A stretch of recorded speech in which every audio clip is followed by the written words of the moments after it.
যেই প্রশ্নটি শুরুতে একটু করতে চাই যে আমরা দেখলাম যে 9 জন সচিবের চুক্তিভিত্তিক নিয়োগ বাতিল করা হলো, কোথাও কোথাও রদ বদল করা হচ্ছে, পুলিশের আইজি চেঞ্জ করা হলো, স্বরাষ্ট্র সচিবকে মন্ত্রী পরিষদ সচিব করা হলো নসিমুল গনি সাহেবকে।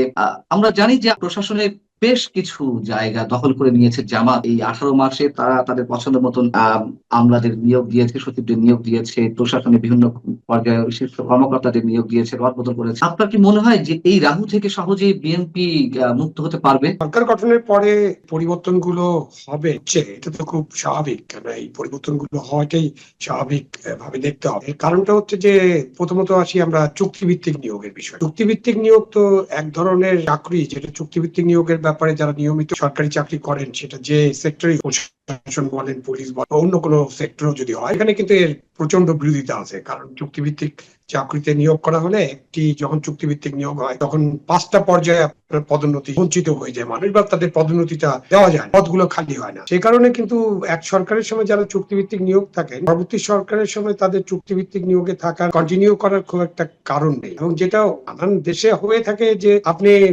ওই সরকারের আমলে আপনাকে চুক্তিভিত্তিক নিয়োগ দেওয়া হয়েছে, যখন নতুন সরকার আসবে ইচ্ছা করলে তার আগেই ত্যাগ করে চলে যেতে, সেটা সবার জন্য সম্মানজনক হয়। বাট আমাদের দেশে তো আমরা এটা করি না, কেউ করেন না নিয়োগের। কাউকে দু একটা উদাহরণ ছাড়া কাউকে আমি দেখিনি যে তারা নিজের থেকে সরে। স্বাভাবিকভাবে আপনি যখন সরকার পরিবর্তন হবে, সেই সরকার আপনাকে রাখবে কিনা বা আপনি থাকার জন্য তদবির করবেন কিনা, নানান ব্যাপার। যে চুক্তিভিত্তিক নিয়োগগুলো বাতিল হচ্ছে বা যারা চুক্তিভিত্তিক নিয়োগে আছেন, যারা ইউনুসের সময় চুক্তিভিত্তিক নিয়োগ পেয়েছিলেন, স্বাভাবিকভাবে তারা নিজের থেকে সরে যাওয়াটা তাদের জন্য খুবই সম্মানজনক হবে এবং সরকার কিন্তু এগুলো আস্তে আস্তে সরিয়ে, এটাকে আমি একটা স্বাভাবিক প্রক্রিয়ার অংশ হিসেবে দেখি। চুক্তিভিত্তিক নিয়োগ নয়, নানান ক্ষেত্রে প্রশাসনের বিভিন্ন সংস্থা পরিচালক রদবদল করা হচ্ছে, সচিবদের রদবদল করা হচ্ছে। মানে আমার প্রশ্ন হচ্ছে যে জামাত যেভাবে সাজিয়ে গেছে এই 18 মাসে, তাদের অনুগত ব্যক্তিদের দিয়ে প্রশাসন সাজিয়েছে, এই জায়গা থেকে কি খুব সহজেই নিজেকে করতে পারবে কিনা, একটা সেফ জায়গায় নিয়ে আসতে পারবে কিনা? আমার কাছে যেটা মনে হয় যে যারা প্রজাতন্ত্রের চাকরি করে, প্রজাতন্ত্রের সবাই চাকরি তো করেন, সবাই তো প্রজাতন্ত্রের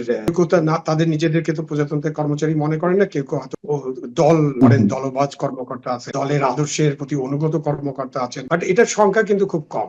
ওইভাবে যদি দেখেন, ওই ছাত্র রাজনীতির মতো বা দেশের রাজনীতির মতো 2-3-5% মানুষ এই ধরনের একেবারে সরাসরি রাজনৈতিক অঙ্গনের সাথে জড়িত বা রাজনৈতিক নেতাদের সাথে যাদের ধরম মরম আছে, এরকমটা আছে।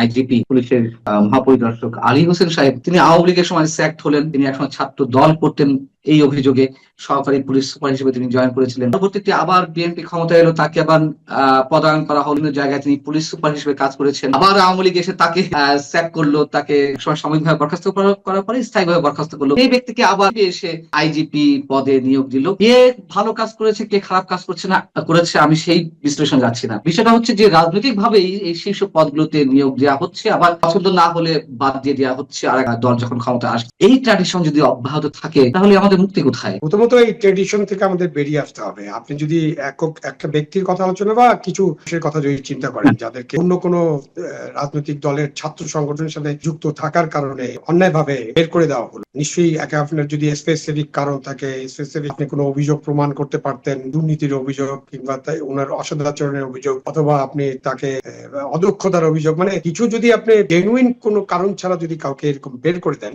স্বাভাবিকভাবে তার কিন্তু ন্যায় বিচার পাওয়ার অধিকার আছে। সুতরাং এটাকে আমি যদি তিনি আবেদন করে থাকেন বা তার প্রতি একটা ন্যায় বিচার করা দরকার মনে করে থাকলে এই ন্যায় বিচারটা হতে। এখন ওইসব ব্যক্তিকে নিয়ে আপনি ডিপ অ্যানালাইসিস করতে পারি আমরা, একেবারে ভিতরে ঢুকতে পারে সাংবাদিক, তার পুরা জীবনটা, পুরা চাকরি জীবনটা, পুরা রাজনৈতিক ছাত্র দল করেছে অথবা ছাত্রলীগ করেছে অথবা শিবির করেছে, বিশ্ববিদ্যালয়ের নানান কারণে নানান ছাত্র সংগঠনের সাথে অনেকের একটা পুরো যোগাযোগ হয় অথবা হালকা যোগাযোগ থাকে। বিশ্ববিদ্যালয়গুলোর যে সংস্কৃতি, যে অনরুম সংস্কৃতি ছিল, যে চাপ ছিল, সেখানে কিন্তু অনেক ভালো ছাত্রকেও এইসবে ইনভলভ হতে। আপনি যখন সরকার পরিবর্তন হবে, আপনি তখন ওই যে কখন কি কর্মী ছিল এটার ভিত্তিতে বিবেচনা করে তার প্রতি যদি অন্যায় করে, তো একটা ন্যায় বিচার পেতেই হবে। এবং এই আমি আপনার সাথে একদম একমত যে এই কারণে কাউকে বের করে দেওয়া, কাউকে গ্রহণ করা, এইটার রীতিটাকে পরিবর্তন করতে হবে। আমি বুঝতে পারি যখন আমি ওএসডি হই অথবা আমি 12 বছর ওএসডি থাকি, তখন আমি নিশ্চয়ই বুঝি যে আমার কি ধরনের ট্রমা, ফ্যামিলির উপরে, আমার বাচ্চাদের উপরে, আমার বন্ধু বান্ধবের উপরে এবং আমার নিজের উপরে কি ধরনের ট্রমা। আমাদেরকে যারা আমরা অন্যান্য কারণ ছাড়া, অন্যান্য কোনো অন্যায়, দুর্নীতি বা অদক্ষতা বা অসদাচরণ এসব না করে যারা চাকরি করছি, তাদের উপরে যখন অন্যায়টা করা হয়, তখন কিন্তু এই জিনিসগুলো অনেক বড় করে দেয় এবং এটা এখান থেকে বেরিয়ে আসতে হবে। আমি মনে করি এখান থেকে সরকারকে বেরিয়ে আসতে, আমি চাইবো যে বর্তমান সরকার যারা সরকার গঠন করে তারা এই কারণে কাউকে, তাদের কাছে ক্ষমতা আছে, 25 বছর হলে আপনি বাড়ি পাঠিয়ে দিতে পারেন, কিন্তু করবেন না। এটি তো একটি বিষয়, ন্যায় অন্যায় প্রশ্নে ন্যায় বিচার পাওয়ার ক্ষেত্রে যে কথাগুলো বললেন, কিন্তু প্রজাতন্ত্রের কর্মচারী হিসেবে বা কর্মকর্তা হিসেবে আপনারা যারা কাজ করছেন, যাদেরকে এইভাবে দলীয় বিবেচনায় বা সামান্য অজুহাতে এইভাবে অব্যাহতি দেওয়া হচ্ছে চাকরি থেকে বা সাময়িক বরখাস্ত করা হচ্ছে, যেভাবেই হোক না, আপনারা তো কাজ করতে পারেননি, অথবা এখন যারা রয়েছেন প্রশাসনের বিভিন্ন পর্যায়ে, যদি রাজনৈতিক সরকারগুলো এই ধরনের